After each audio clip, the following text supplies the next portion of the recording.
Boa noite, pessoal. Tudo bem com vocês? Sou o Rafa do canal Concordo com o Rafa e o tema escolhido é o filme Premonição 6 Laços de Sangue.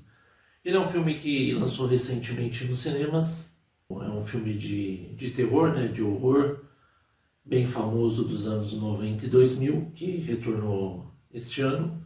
A nota na IMDb é uma nota boa, tem 7 de 10. O filme é dirigido por Zach Lipovski, que ele é mais conhecido por Aberrações de 2018. Então, vou falar desse filme, que já vou dar um spoiler aqui, é um dos filmes mais hypado aqui do ano.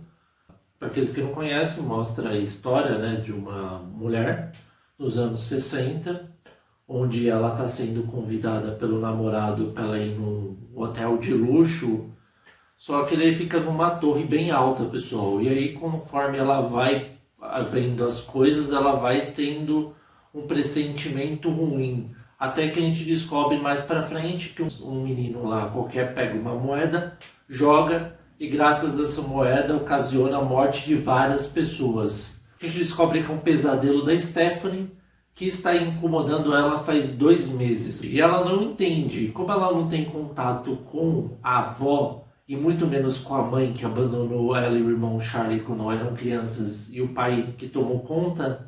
Mesmo assim, ela decide ir na casa do tio dela, o tio Howard, e mesmo ele não querendo, a esposa dele mostra onde que ela morava. Com isso, eles vão visitar a avó, e quando ela chega, ela vê que a avó dela tá meio perturbada. Faz mais de 20 anos que ela tá morando num lugar, umas estacas perigosas para ela afastar os curiosos, e tem um monte de coisa de vento pendurada, e ela começa a falar com... Primeiro ela é toda receosa, ela manda a Stephanie embora, só que ela decide depois abrir, aí cumprimenta a neta, e aí depois ela fala que ela tem um livro que mostra o trabalho da vida inteira dela, e ela acha que a avó dela é louca.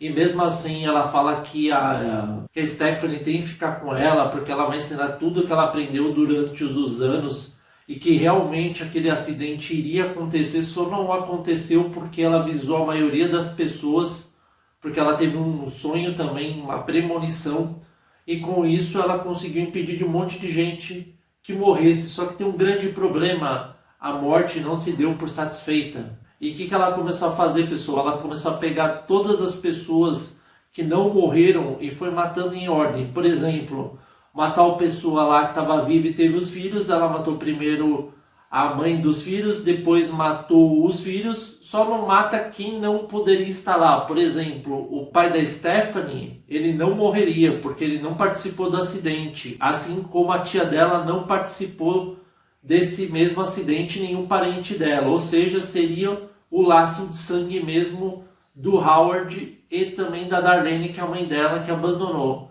E com isso a gente vai vendo que a Stephanie, achando que a avó dela é louca, ela sai andando e ela fala: não, pega o livro. E ela lembra, a Iris mais velha lembra que ela ia poder morrer com a visão do extintor de incêndio, e também com aquele negócio que fica em cima da casa mostrando o lado onde que fica, norte e sul, que é um galo. Quando ela sai, mesmo ela sabendo que ela vai morrer, ela sai. Ela falava que tinha que mostrar para Stephanie que ia acontecer. Ela vai e morre na frente dela, pessoal, suja ela inteira de sangue. E aí a Stephanie começa a ver que a avó dela realmente não era tão louca quanto ela imaginava, que tinha alguma relação mesmo tudo que ela tinha feito lá. Ou seja, ela realmente estava conseguindo burlar a morte. Só que o grande problema é que ela fala que o tal do JB conseguiu burlar a morte. E a gente fica se perguntando quem é o tal JB, mas no final eu vou explicar. O lendário JB, pessoal. E aí, o que acontece? A Stephanie começa a olhar o caderno do livro da avó dela e começa a ver umas cenas de um cortador de grama, de um caminhão, de um monte de coisa que ela previu como os netos iam morrer. E aí o que ela faz, pessoal? Ela vai correndo mais rápido, que está tendo uma reunião dos familiares, até a mãe dela vai lá. E aí quando ela chega, ela já começa a pressentir uma coisa estranha. E mesmo assim, ela tenta impedir. Só que o tio dela, pessoal, ele estava pulando naquelas camas elásticas, ele machuca o pé. Depois ele pisa num caco de vidro cai no chão, vem o cortador e cai na cara dele e mata ele na hora. A Stephanie começa a falar para a família inteira que a avó dela descobriu como burlar a morte e conta exatamente o que eu falei, que todas aquelas pessoas que estavam lá estavam morrendo em ordem e faltava apenas quem? Os últimos sobreviventes, que era a tal do JB e a Iris, ou seja, tirando da família do Howard, que ele era mais velho, então ia morrer primeiro também os filhos dele. E aí, quando que a gente já sabe que o próximo seria o tal do Eric, que ele é o mais velho da família, ele trabalha no estúdio de tatuagem, tem um incêndio, todo mundo acha que ele morreu, até que a Stephanie vai com o Charlie, o Eric começa a mandar ela se ferrar, que fala que ela é louca, que ela é pirada que nem a avó é, e aí ela vê que ele está vivo, ele conseguiu escapar do incêndio. E aí, para piorar, ela fica tentando salvar ele, fica do lado dele tentando alertar, olha, não fica perto daqueles moleques jogando bola, eles vão acertar você, você vai cair no caminhão, você vai morrer. Ele começa a zoar, até que sai a irmã dele, a tal da Júlia. Ela coloca um fone de ouvido e acontece exatamente o que a Stephanie falou. Os moleques chutam a bola na cara dela, ela cai dentro de uma lixeira e cai dentro de um caminhão que estava prestes a esmagar ela. Com isso, o irmão dela para de ser um verdadeiro babaca, o Eric, corre atrás do motorista, só que ele estava com fone de ouvido e não ouviu. E aí a Stephanie ainda é corajosa, sobe e tenta puxar a prima, mas acaba morrendo e ela fica só com os braços dela. E aí ela se pergunta, mas o que eu fiz de errado? Por que a Júlia que morreu no lugar do Eric? Até que a mãe dela revela que o Eric, na verdade, não é filho dela com o Howard, pessoal. Ela traiu ele na época que ela estava tendo uns problemas no casamento. E aí descobre que ele não seria o próximo a morrer, seria o tal do irmão dele agora, o tal do Bob. Só que o Eric, como eu disse, ele começa a se achar.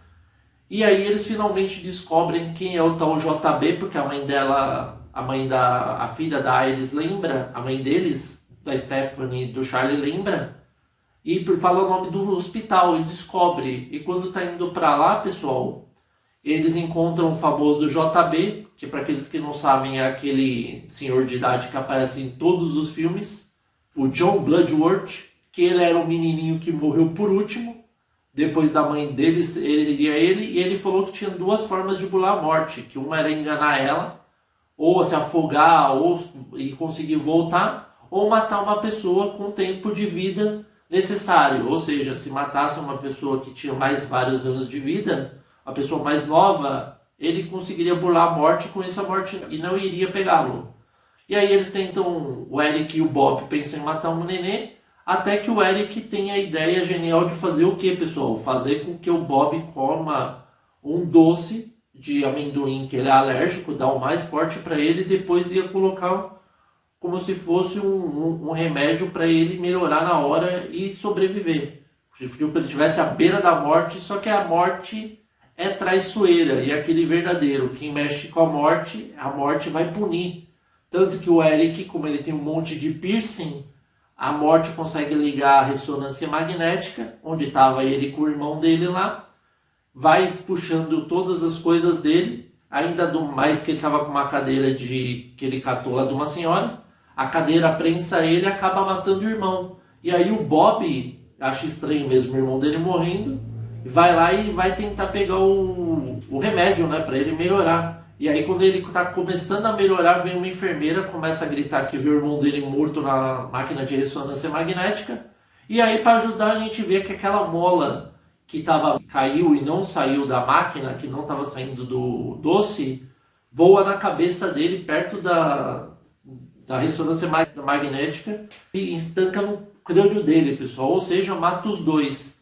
Era aquilo que a Stephanie falou. Às vezes a morte, mesmo você não estando na lista dela, acaba entrando, porque o Eric estava se achando demais e achou que era invencível, até que a morte mostrou para ele que matou ele e o irmão facilmente. E aí o grande problema, quando que a Darlene, a Stephanie e o Charlie veem os primos deles mortos, o que eles decidem fazer? Decidem ficar naquela casa que a avó deles viveu.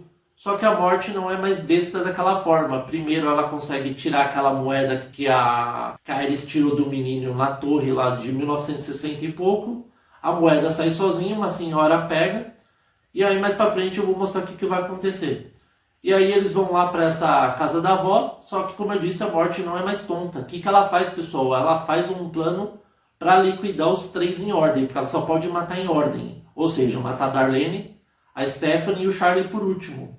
E aí ela faz a casa pegar fogo, e aí o Charlie tenta salvar a irmã, porque ele sabe que a mãe é a próxima, ele achou que a mãe já tinha morrido, mas vai tentando cortar e não consegue. Ele vai tentando, e para ajudar ainda ele fica preso debaixo daquela barra metálica. A mãe dele consegue tirar ele de lá, só que quando ela tira, vem um poste e cai na cabeça dela e morre. A próxima seria Stephanie. E aí o que ele faz, pessoal? Ele sai correndo lá, consegue pelo menos resgatar a irmã dele, cortar os 5, resgatar a irmã dele, e aí consegue ressuscitar ela. Só que ele acha que fazendo isso, ele vai conseguir fazer a mesma coisa que aquela... Para aqueles que assistiram Premonição 2, teve a personagem que conseguiu escapar da morte assim. Ela mais ou menos morreu afogada e voltou, e a morte desencanou dela. Só que as coisas não são bem assim. Passa-se um tempo, ele vai numa festa, acho que de formatura, alguma coisa assim. Ele encontra o pai da menina que ele ia sair, que ela estava esperando ela se trocar. E aí ele fala que ele salvou a irmã. Aí até que o cara fala pra ele, bom, realmente você acabou não salvando ela. Como ela estava inconsciente, você apenas conseguiu fazer com que ela voltasse à vida. Ou seja, ela não acabou morrendo e ressuscitando que nem a protagonista do segundo filme. Quando descobre isso, a gente vê que aquela moeda que aquela senhora pega vai comprar uma limonada. A moeda cai no chão, cai num negócio de trilho de trem, descarrilha o trem inteirinho e adivinha pra cima de quem que vai? Do Charlie e da Stephanie. E aí eles saem correndo o mais rápido que conseguem, tanto que eles conseguem até correr bastante, só que o que eles não esperavam é que uma história de madeira ia cair até em ordem, matar primeiro a Stephanie e o Charlie, e acabou o filme dessa forma.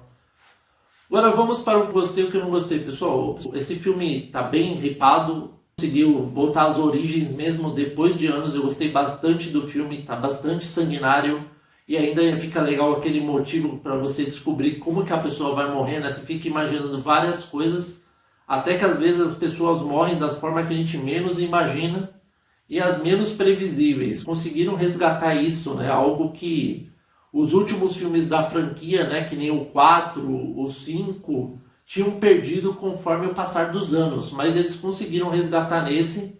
O filme, a história, para mim, estão falando que acho que já fechou com chave de ouro, não terá mais continuação, por causa que para aqueles que não sabem, o Tony Todd, que é homenagem ao filme, é o tal do JB, pessoal, que tanto que em homenagem a como ele morreu realmente na vida real, eles não mostraram como ele morreria no filme, por isso que não tem a morte dele nos créditos, porque todo mundo sabe que depois do Charlie, ele seria o último, né, da lista da morte. E aí não mostrou em homenagem a ele, que foi uma coisa muito legal também por parte do estúdio do filme. O que deixou a desejar um pouco é que devia ter mostrado mais coisas, né? Devia ter mostrado o que aconteceu com a mãe dela com o passar dos anos. Também devia ter mostrado como que o JB conseguiu burlar a morte. Será que é da mesma forma que ele ajudou a protagonista do segundo filme, aquela morrendo e ressuscitando? Como que ele descobriu que se matasse conseguiria enganar a morte? Essas coisas ficaram um pouco confusas e deixaram a desejar. O IMDb deu nota 7, eu dou uma nota 8, pessoal. E aí, vocês concordam ou não com o Rafa? Espero que vocês tenham gostado. Novos inscritos, sejam bem-vindos. Inscritos recorrentes, continuem firme aí. Se você gostou, curta @concorda com o Rafa no Facebook. Muito obrigado a todos. Até a próxima.